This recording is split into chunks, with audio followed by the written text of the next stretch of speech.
Raise your hand if you've ever wanted to quit. If you're sitting by somebody that you work with, do not raise your hand, okay? I have to tell you guys, there have been times, honestly, I've wanted to get up in the morning, I've wanted to get in my pickup truck and drive down to the office and kick open the door to the boss and just in my greatest Johnny Paycheck voice that I can imagine, lay it out on him just like this. Honestly, how many of you have been there before where you just wanted to quit, okay? Well, the truth is you're not by yourself. What they're telling us right now in this culture that 51% of people, 51%, are either actively looking for or are open to changing jobs. That means half the people in this room could possibly be open to a change in job. Now, LinkedIn last year did some research, and they were trying to identify what the major skill set gaps in the country were. Amazingly enough, it's not the hard skills. Who wants to venture at what the number one skills gap in the country is right now? Anybody want to guess? The number one skills gap in the United States right now is this right here. It's a lack of people skills. As a matter of fact, while a lot of things will push people to leave and to change occupations and to get burned out, y'all had this great session on that earlier this afternoon. One of the main reasons that people say, you know what, I have had enough, is because they have to deal with people. And if we're honest, we have a lot of difficult people in our lives that we have to deal with. The other part of this, though, that makes it so important is that your success or your failure, it doesn't matter what field that you're in, what industry that you work in, your success or your failure will be primarily determined by your ability to build meaningful relationships. And the problem is, if the number one skill set in the country that people are missing is the ability to get along with people, and the most important thing we can do is build relationships, then we have a major, major problem. So I grew up in a little town in central Mississippi named Mendenhall, Mississippi. And I had this wonderful experience growing up. My mom got pregnant when she was 14 years old. Got married, dropped out of school, had 2 little babies, and by the time she was 17 years old, my mom found herself pregnant with 2 babies, a 9th grade dropout, trying to figure out how to move life forward. I watched my mom over the years. She would work multiple jobs trying to make ends meet. I also watched her later on in life decide she wanted to go back to school, so she went back and got a GED. Went back to school then to try to advance her education so she could actually pursue some of the dreams that she had in her own life. And in the midst of all of that, though, in the middle of this intense poverty that we faced as a family, my mom somehow convinced me and convinced my siblings that we could do anything in life that we wanted to do. That we could be anything that we wanted to be, that we could accomplish any dream that we wanted to accomplish. And you have to understand, guys, we were dirt poor.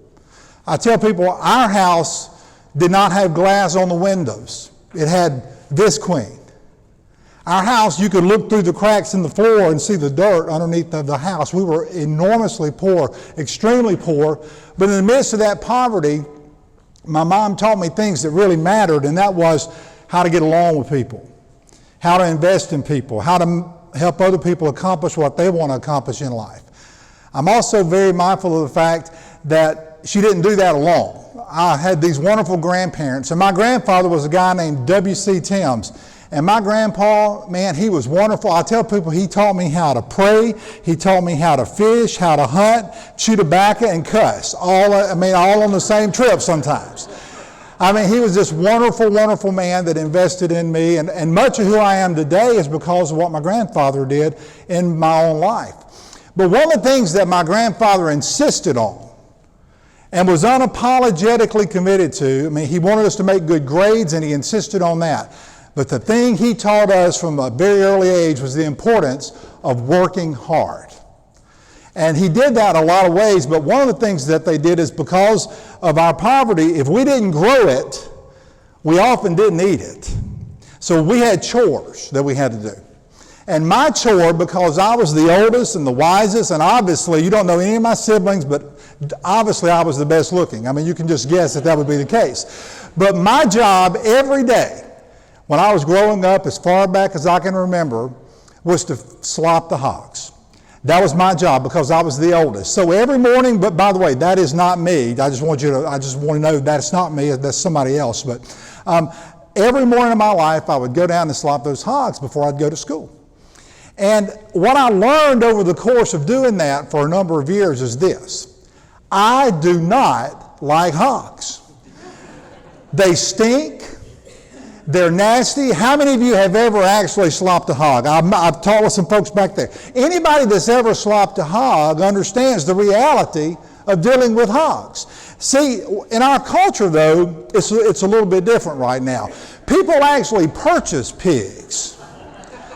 People like Madonna and Miley Cyrus, which this is bringing the credibility level way down for the people that buy pigs. I understand that. But celebrities love these pigs. And if you think about our culture, there's certain pigs that you're going to identify right up front. Now, this is a test, and we're going to see how you do on this. So you name the pig when it comes on the screen. Here's the first one. Miss Piggy. Porky. Yeah, Pumbaa, the age gap is starting to show in the room here, okay, generational gap coming up. Piglet, and then the final test, this is Ham from Toy Story, okay? So if you have grandchildren, you will know who this is, or if you have small children. So let me ask you a question, guys. What is the common denominator about all these pigs that I just showed you? They ain't real, okay? They're fake. They're not real. And I think that, like you, George Bernard Shaw had actually worked with real pigs in his life and had probably slopped a few pigs because he had this wonderful quote. He said, I learned a long time ago to never wrestle with a pig. You both get dirty and the pig likes it. And that is what happens when we do when we end up wrestling with pigs. So what I did is I went through and I developed 7 pig personalities that you have to work with every day. Sometimes they are people that report to you. Sometimes they are people to which you report. Sometimes they are simply colleagues that you have to work alongside of. But you're going to recognize some pigs as we go through here in just a minute. Now, before we go there, I already mentioned my grandfather. Another thing that he taught us, I mean, I was born on a Tuesday, and I went to church on Sunday, and pretty much spent the rest of my life doing that. I can count up on both hands probably the times I've missed being in church on Sunday. But one of the things that my grandfather did is he insisted that we learn the golden rule. Not only learn it, he insisted that we live by it. So my whole life I heard, do unto others as you would have them what? Do unto you. So as we get started, what I want you to do is I want you to turn to the person at the table with you. Y'all go and do that. And I want you to repeat after me. I have to love everybody. But God made an exception for you. Okay. All right, let's jump right in. Okay, here is our first pig personality. The first pig that we have to deal with often is the wild boar or the bully. And this is the arrogant, intimidating, aggressive, abusive personality that you would expect. The wild boar, the bully, has one goal, and that is this. That is to get their way, period, no matter what. And they will run over, they will abuse, they will do anything they can to get their way accomplished. If you've ever worked with one of these type characters, you understand them right up front. They stick out. These are the people that if you're in a meeting, they're constantly interrupting. Constantly, nobody can get a word in. They are, constantly driving over other people. If you suggest something at a meeting, they're going to minimize your contribution. It's like really you don't bring anything to the table because, again, their goal is what? To get what they want accomplished, and they'll run over whomever they have to make that happen. The other thing about a wild boar is they are ready to attack at any given time.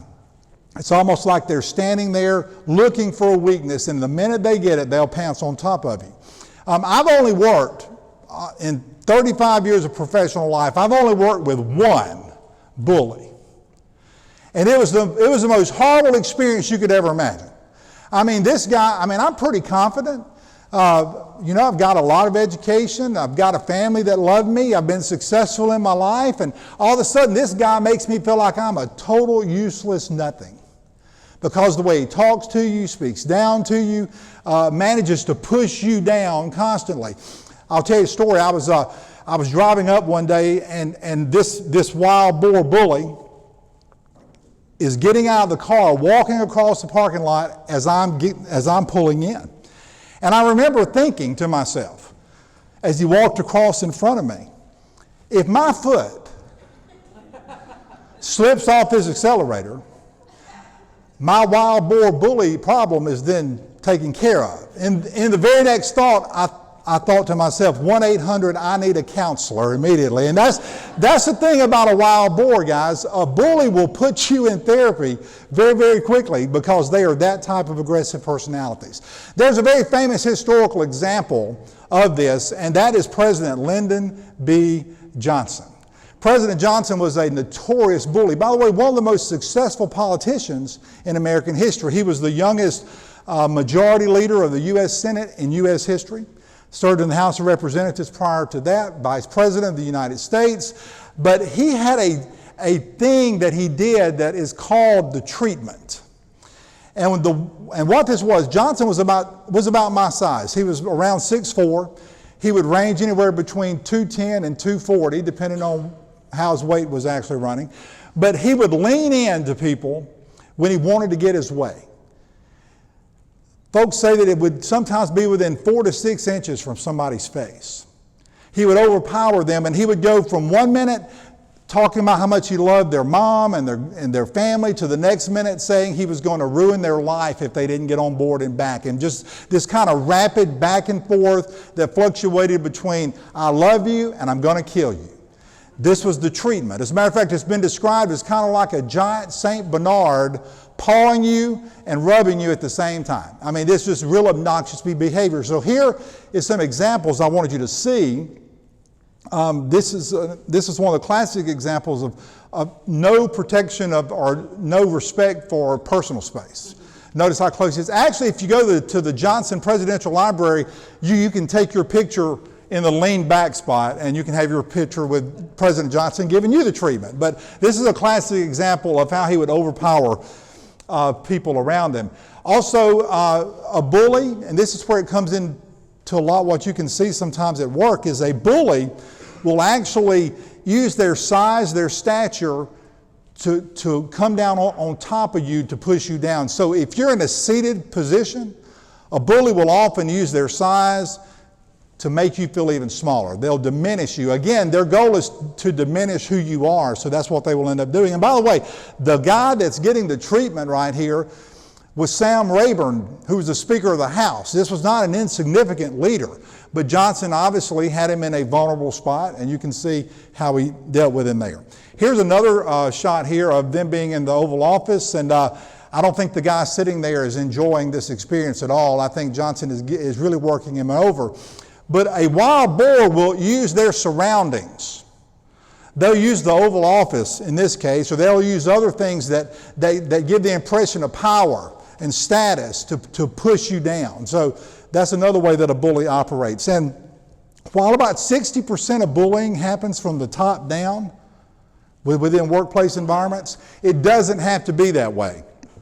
And here's an example of Johnson actually giving President Kennedy the treatment, although President Kennedy was obviously the president and Johnson was vice president. So position doesn't always have anything to do with it as you go through there. So the question becomes then, how do you navigate, how do you deal with a wild boar?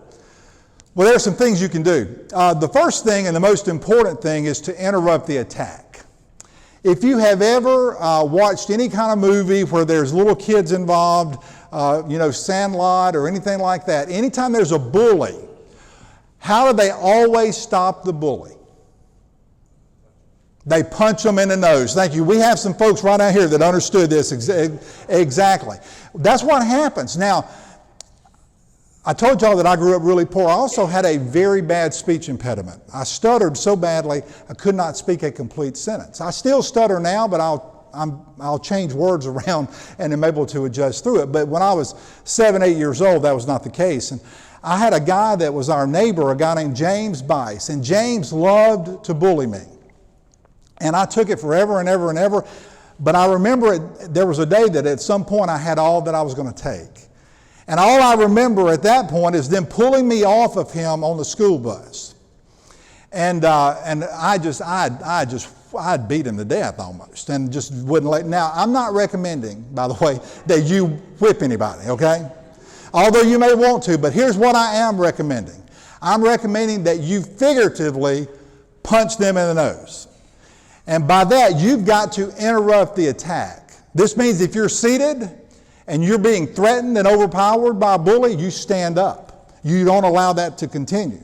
You call them by name. If my friend back here, Daryl, if Daryl were bullying me, what I would do is I'd stand up and say, Daryl, I need you to stop. Daryl, you call him by name because he wants, not Daryl really, he's not really a bully, but I'm saying if you're dealing with a bully, they're trying to depersonalize you. You're just something that is in their way, so you want to bring it back to the realities of I'm a person and I'm not going to allow this to actually happen. Maintain eye contact. This was really important. And then the last suggestion is that you literally make sure that your voice is under control. I have a tendency, the more that I get agitated or anxious, the louder I talk.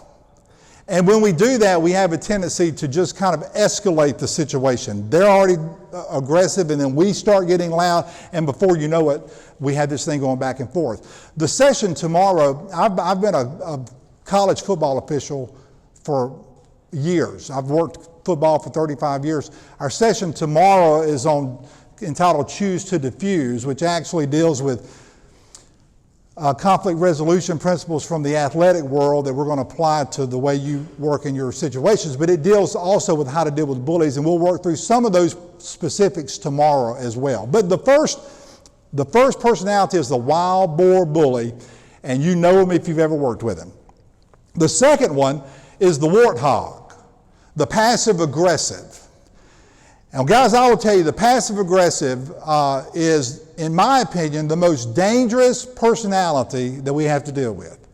You know, bullies are pretty easy to discern. They're very obnoxious and very out front.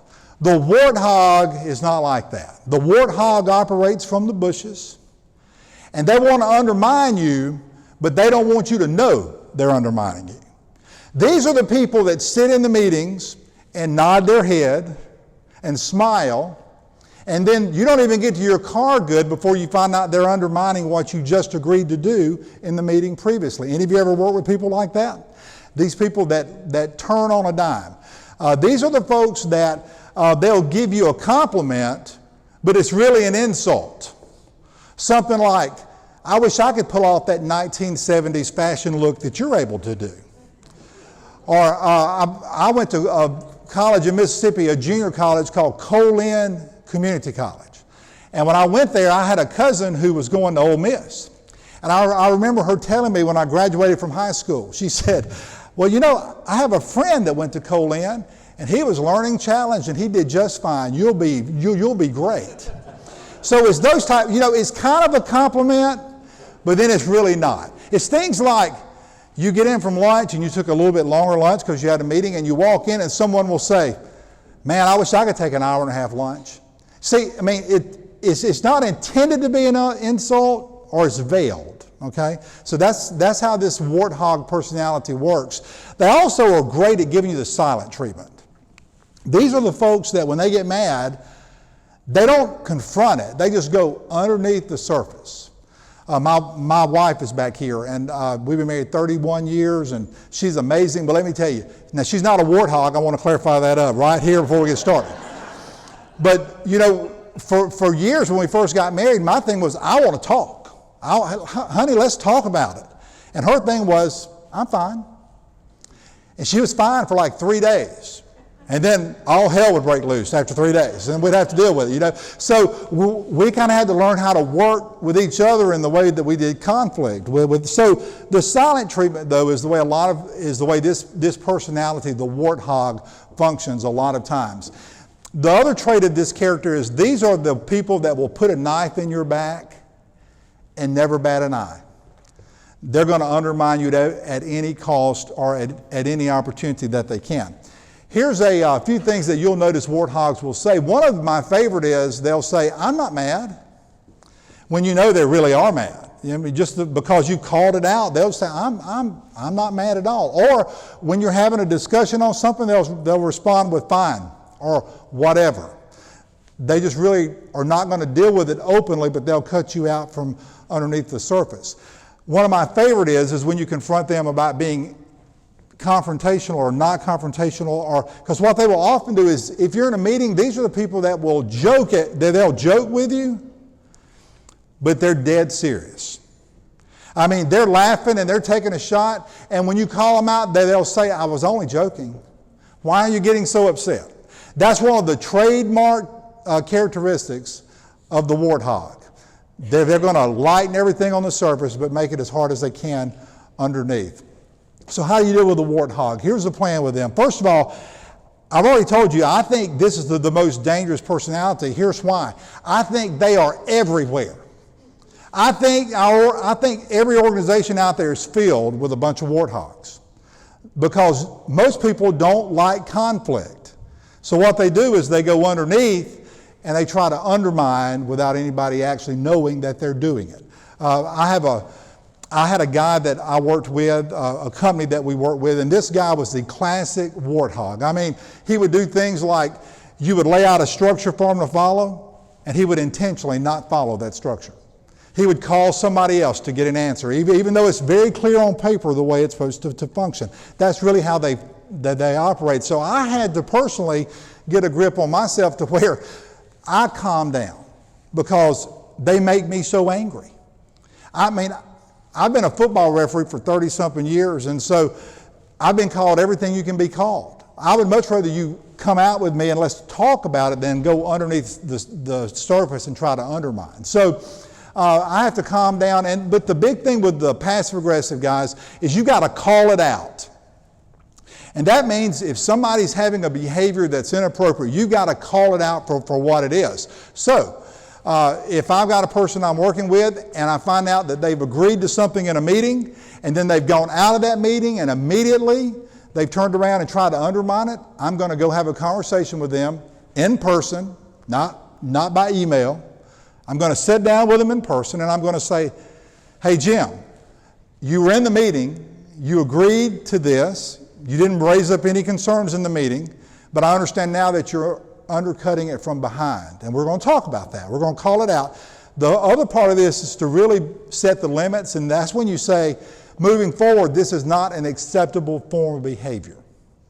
Because guys, if you let warthogs function underneath the surface of your organization, they will kill your culture. They'll fill it with negativity. They'll fill it with a breakdown of trust. These are the people that you got to root out. So the passive-aggressive warthog. The third pig is the pot-bellied pig. And the pot-bellied pig is the people pleaser.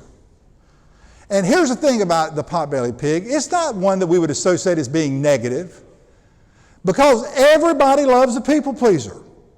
I mean, they're sociable. You enjoy being around them. They make you feel good about yourself.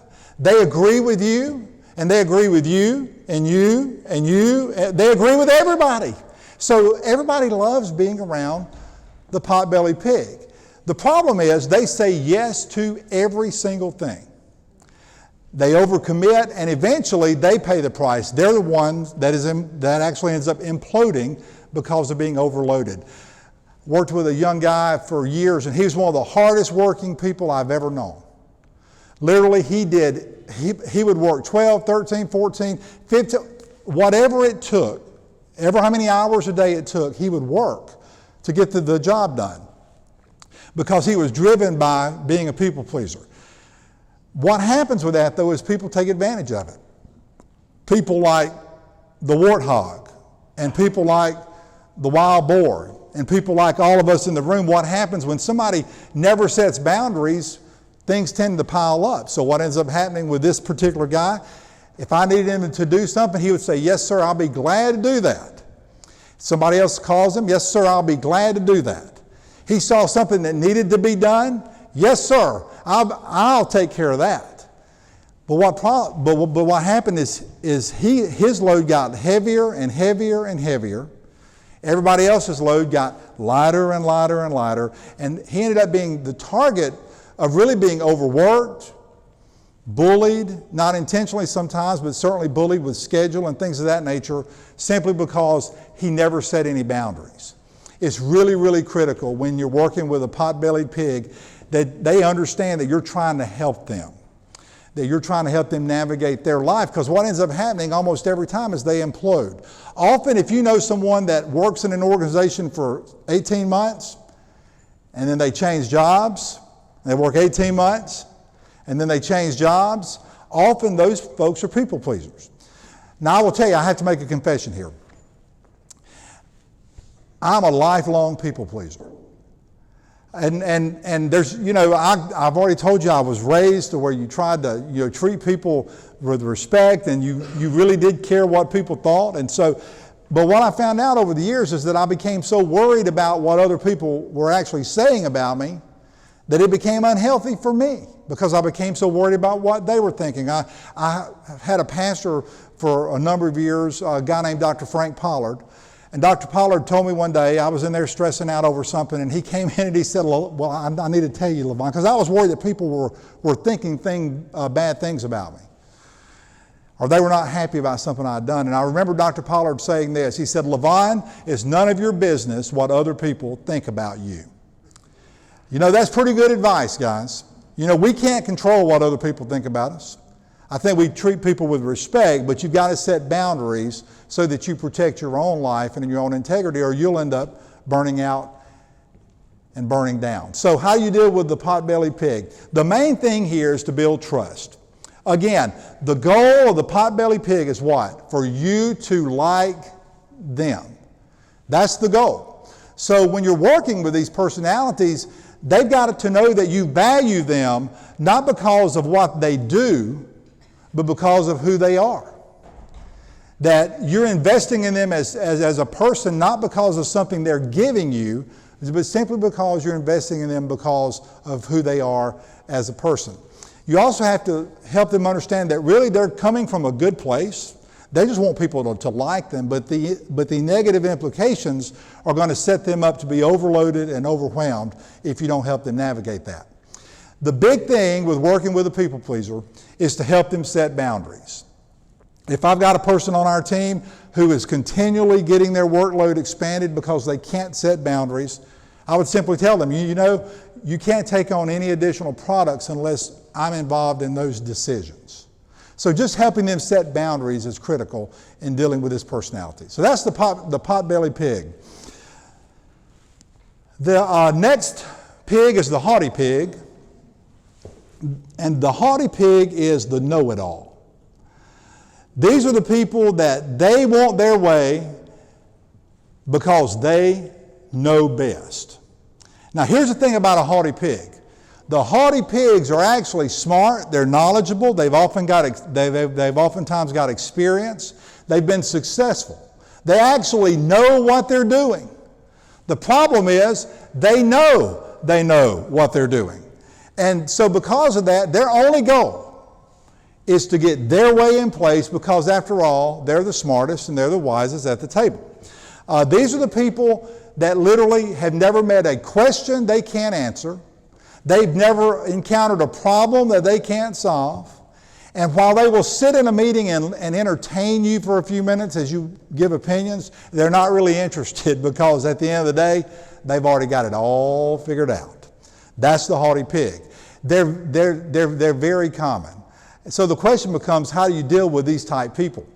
The first thing that you've got to do with the haughty pig is you've got to recognize them as an expert. I mean, you literally have to sit down with them and say, you know what, John, you're an expert in this area, and man, we need your input. As a matter of fact, we can't move this project forward if you don't help us.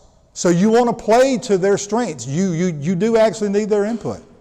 I know y'all work in the medical world. Y'all don't have any know-it-all haughty pigs in y'all's world at all, right? There's a nervous laugh in the room at that point, okay? But yes, every industry has them. So what you want to do is you want to play to their strengths and say, yeah, you know what? We actually need your input here. But the second part of that is then you try to bridge that to where you're going into, perhaps we could consider this as well. Or I love this idea that you've laid on the table. What would happen if we did this as well? So maybe, perhaps, those are important words because the goal is not to exclude them. We actually need their input. The goal is to simply get them to open up to the possibility that somebody might have a good idea at the table. These are the folks, the haughty pigs. I've worked with a lot of haughty pigs. The haughty pig is the type personality that when they talk to you, it is filled with condescension. I've got a Ph.D. Nobody ever calls me Dr. Gray except this one haughty pig guy that I worked with. And he would call me Dr. Gray. And he's the only guy that I've ever known who could call you Dr. Gray and make you feel inferior because it was just filled with this condescension the entire time. These folks are driven by condescension, power, trying to push you down, and they're going to minimize and trivialize any idea that you bring to the table, the haughty pig. The next pig is the old sow. By the way, this is a gender-neutral pig. I just want to point that out. A gender-neutral pig, but the old sow, these are the whiners. And they have one goal in life, guys. Their goal is simply for somebody to listen to them. They don't want to solve any problems. They actually don't want to offer any potential solutions.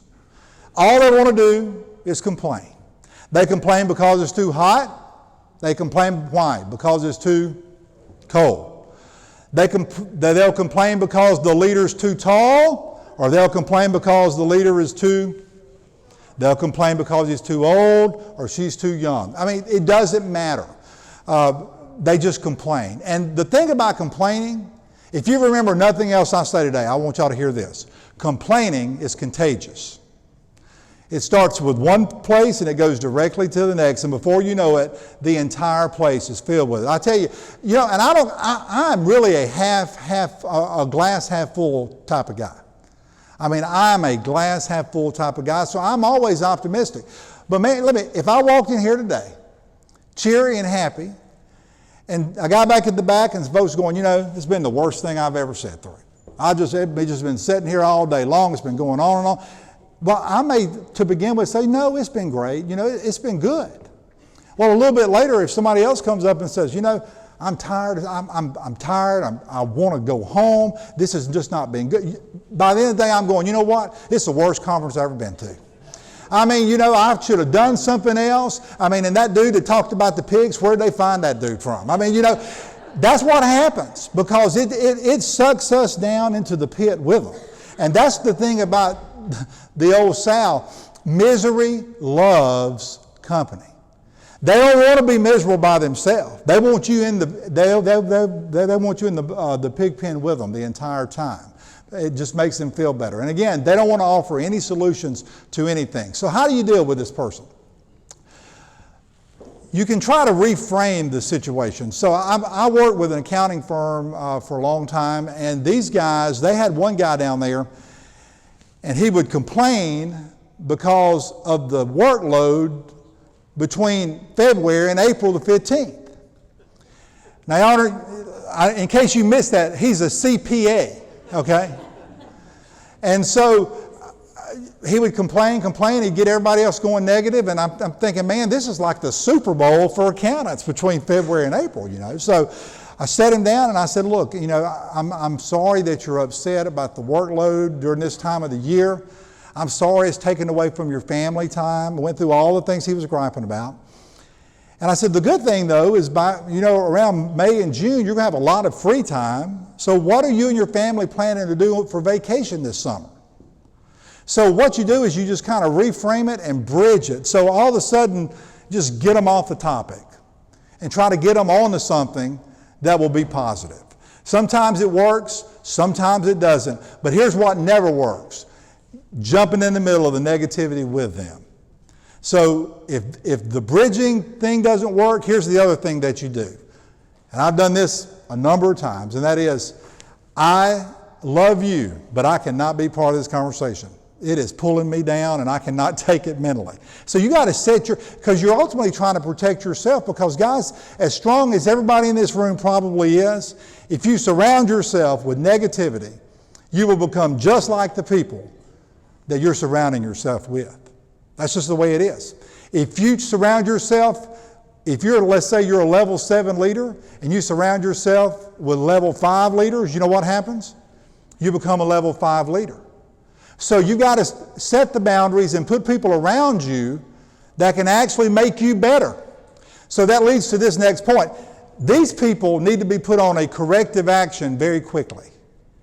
You can't allow an old sow to lay up in the office all the time. So what you do is this: you put them on a 90-day corrective action. If they continue to undermine the culture, if they continue to fill it with negativity and complaining, then they can no longer be part of the organization, because these people will kill your culture 100% of the time. The next pig, the sixth pig, is the piglet. And the piglet is the great pretender. The piglet they're the ones who present themselves as experts, but they're not really experts at all. They're faking it.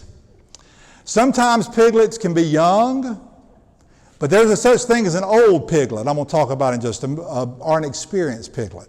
So, for the past 10 years, we've heard about the millennial workforce entering the market. That's nothing compared to the next generation that's coming in, Generation Z. They're going to rock your world and change your life. Not for the good, by the way. Let me just clarify that. But they're going to change the way we do business, okay?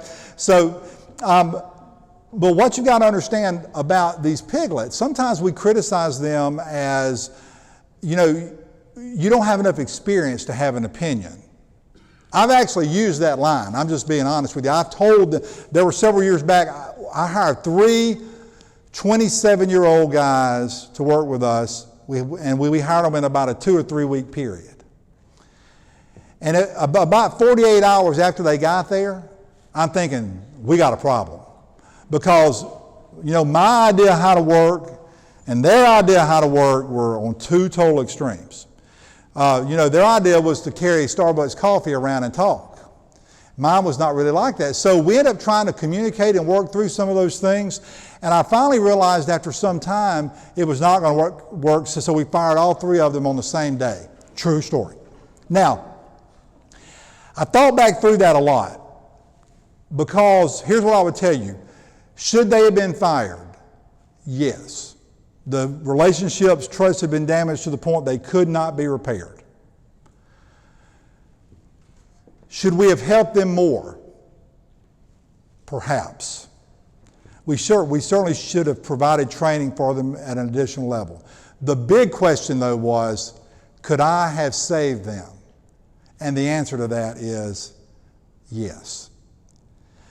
Had I intersected in their lives earlier, had I set up boundaries sooner, had I given them honest feedback, it wouldn't have gotten to the point probably that we had to fire them. I've fired over the years a lot of people. And I can say here today and tell you that of the people that I fired, 80% of them could have been kept and saved if I would have approached things differently with them. When it comes to the piglet, these people on the bottom end of this thing, as far as age-wise, they don't have a lot of experience. And you and I came out of a generation where you bought your way to the table with time and experience. So, like if I started a job, I'll probably come work in this job for 5 or 6 years and may get a promotion and move up to a different position. And then I would work there 4 or 5 years and move up if you got a promotion. And if things went really well, if I was somewhere at 15 or 20 years, man, I might be way up in that organization.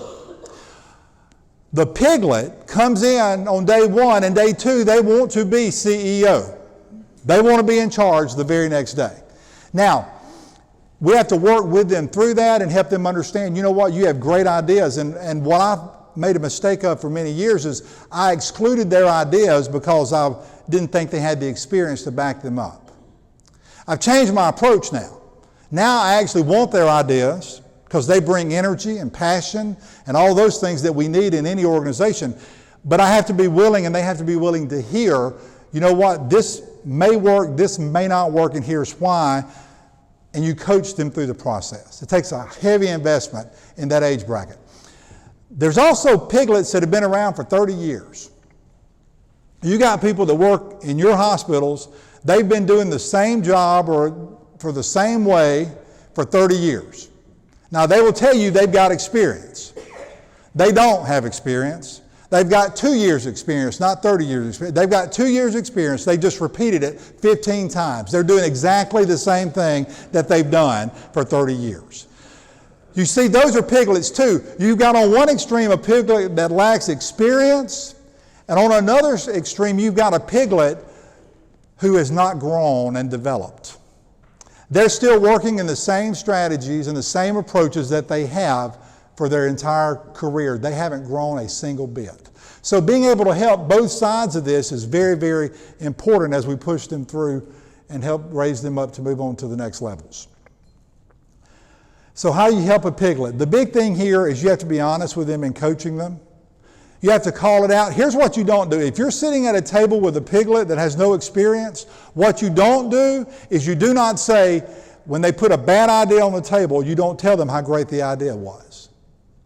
I mean, this is where the generation where everybody got a trophy.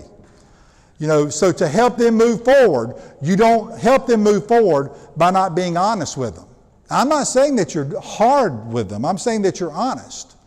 You know, all of us in the room grow when we get honest feedback, when people weigh into us. So being able to do that is really, really important. And this really involves just a lot of mentoring to help move this piglet forward. So you got two types of piglets. The one that has no experience and the one that has not grown or developed at all. So you want to have to work with both extremes of those to move them forward. The final pig I want to talk about is Wilbur the pig. And the reason Wilbur's here is my wife attended one of these on back and she said, Lavon, you got to find a positive pig. I said, honey, have you ever seen a positive pig? There are not really a lot of positive pigs out there. So fortunately, I've got 3 daughters. I've got a 29-year-old daughter who's married and has a little boy, and I've got a 26-year-old daughter that's married and has a little boy. I have a 12-year-old daughter who's still at home. By the way, I'm better at advanced planning than that indicates, but we're real excited that she's still with us there. But because I have daughters, I've watched a lot of animated movies. And I've read a lot of stories, had a great literature teacher when I was in high school, so I remembered Charlotte's Web.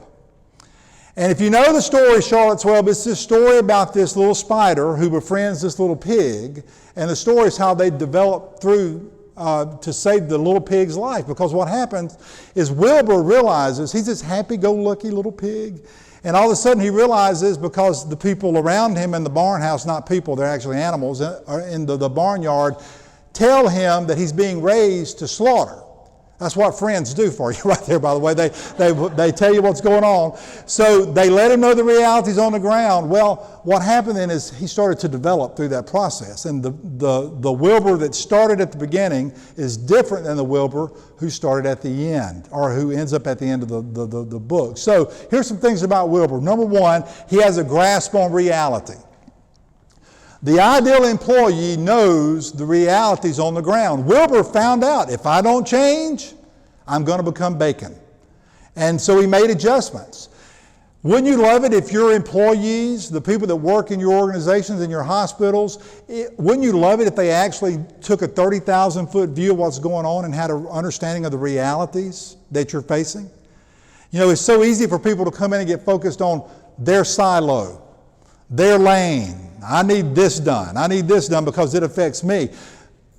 Wonderful are the leaders and the employees who are able to step back and say, you know what, this is what I would like, but I understand how it affects the total organization. So great employees have to have a grasp on realities that they're facing. The second thing is that they have to be continually developing. At the beginning of the story, Wilbur is this really happy pig. And he's happy-go-lucky to the point that he's naive. By the end of the story, though, he's matured. He's figured out a plan to actually live. Charlotte ends up dying. By the way, if you haven't read the book, this is a spoiler alert, but Charlotte ends up dying, and Wilbur ends up raising some of her little spider people that are born, okay?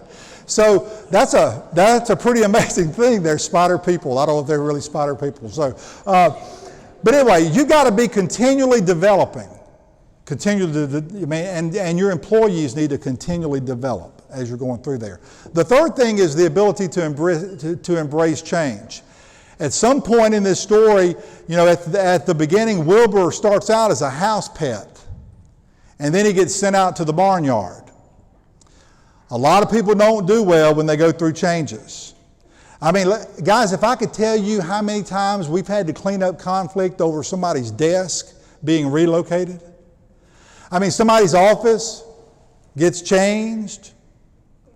Y'all ever had any of that stuff? I see a lot of heads. I see some people drinking something. I think it's Coke, but I'm not for sure. I mean, they're kind of drowning their sorrows back there. The truth is, a lot of people don't do well with change. The ideal employee is flexible and can try to understand how it affects everything. And the other thing is, and I love this, is that Wilbur understood his limitations. If you know the story, what ends up happening is Charlotte, once they realize that Wilbur's fixing to die, Charlotte begins to write messages in her web at night. Things like, "Some pig," "terrific." She's writing all these messages because they knew if the farmer thought that Wilbur was going to be famous and going to bring in money, he would never kill a famous pig, which he didn't kill the famous pig. But here's the thing. Wilbur could not write. So what he did was he had to rely on Charlotte to get his goals accomplished. You see, guys, we've got to understand that we have limitations. You can't do everything. You can't be great at everything. So putting people around you that do things you can't do is really important. That's where this comes in, of understanding your own limitations, and also great employees understand what their limitations are as well. So you get to the point of how do you create this type of culture. We're not going to spend a lot of time on this, but you have to celebrate wins. You have to create an atmosphere for quality relationship building, opportunities for people to be involved in collaborative problem solving, things of that nature that help people build quality relationships is really, really important. Okay, so what I want to tell you about here as we get ready to wrap this thing up in just a minute. We've got a test here that you can go to, creativebread.studio/test, or take the test. And here's why. I know going through here, y'all been going, man, I know a wild boar. Or my husband is definitely one of those old potbelly pigs, and not because he's a people pleaser, okay? But I've said, y'all been sitting here thinking this, and the truth is we all can identify any of these pigs. But you need to understand something. You are somebody's pig sitting right here. As a matter of fact, the person seated next to you, you're probably some kind of pig in their life. So you got to understand what kind of pig are you. This test will help you figure out what kind of pig you are. Now, I will tell you this. The danger is, all the pig personalities are dangerous. But the real dangerous pigs are the ones that are crossbreeds. I'm talking the ones that kind of get mixed, because what you're going to find out here is on your worst day, you can be any one of these pigs. There are days I can be a wild boar. There are days I can be a potbelly pig. There are days I can be the warthog, passive aggressive. And if we're honest, guys, any of us can slip in any of those patterns. But what's worse is when we become a mixture of two or three. I've worked with some folks. One guy, he was the old sow crossed up with a warthog. He was negative.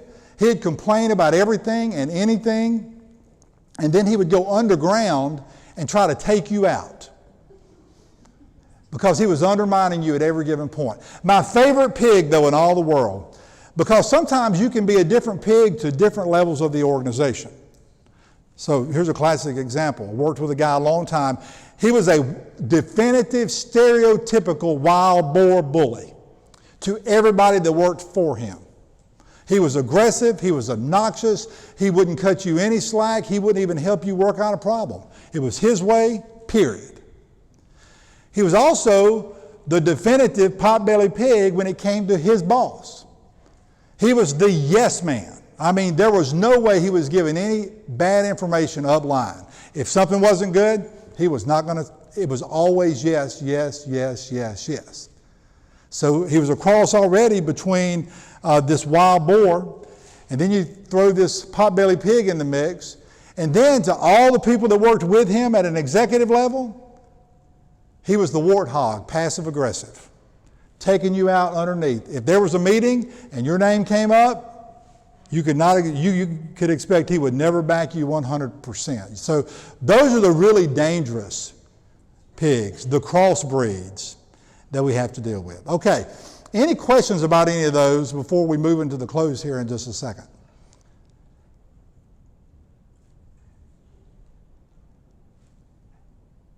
Silence doesn't bother me. I actually like it. I have 3 daughters. It's yes. I think that not only during the day you said that people can be different types of pigs, but also based on the situation. That's true. For instance, I'm a physician, been practicing 30 years, moved up to the dark side of administration and doing some of that.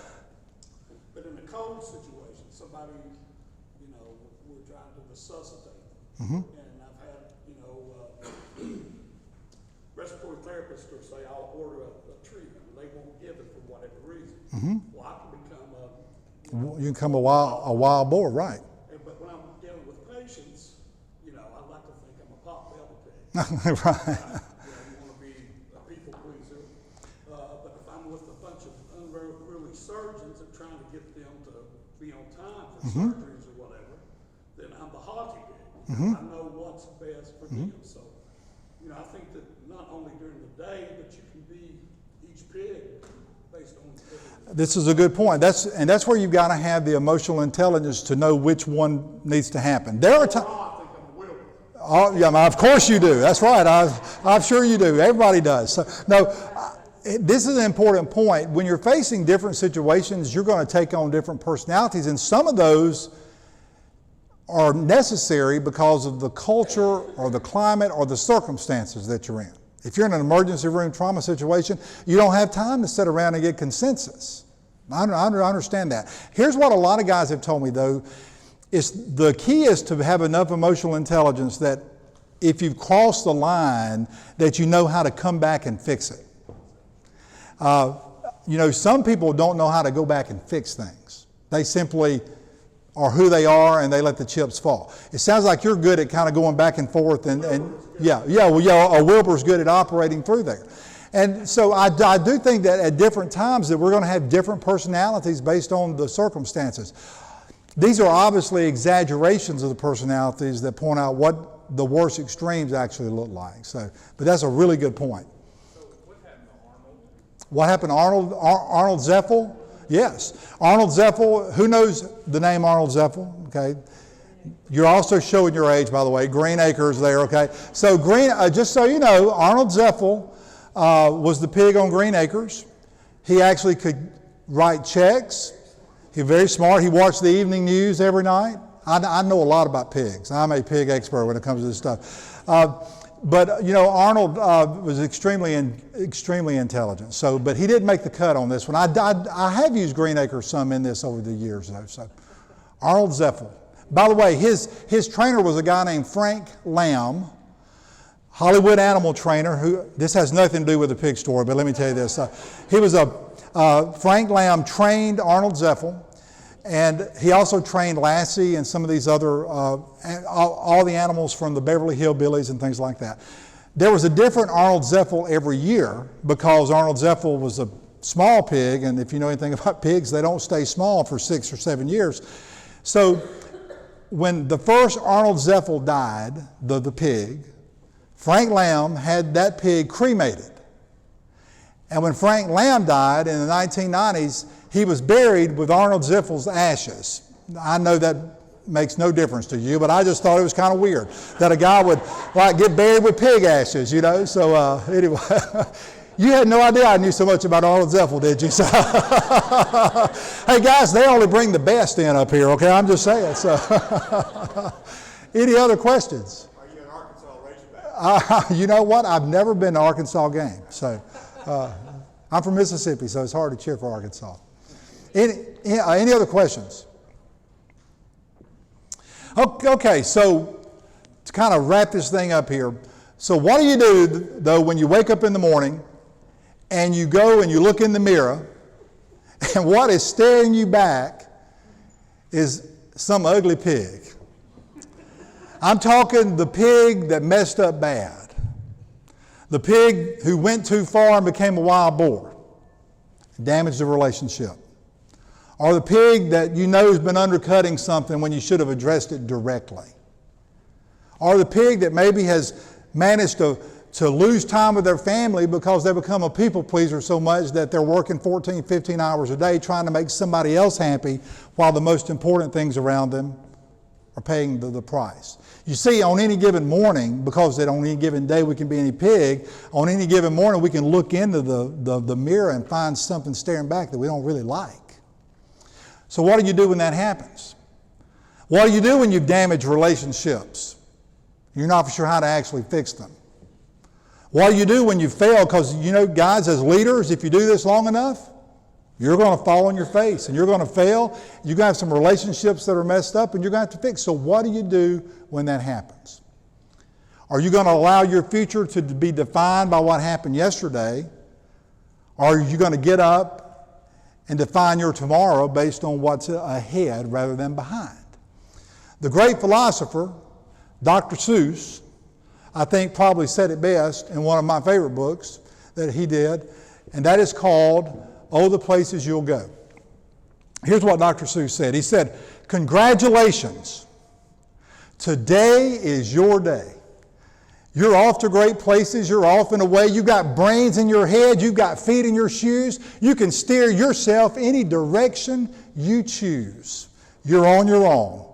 And you know what you know. And you're the one who'll decide where to go.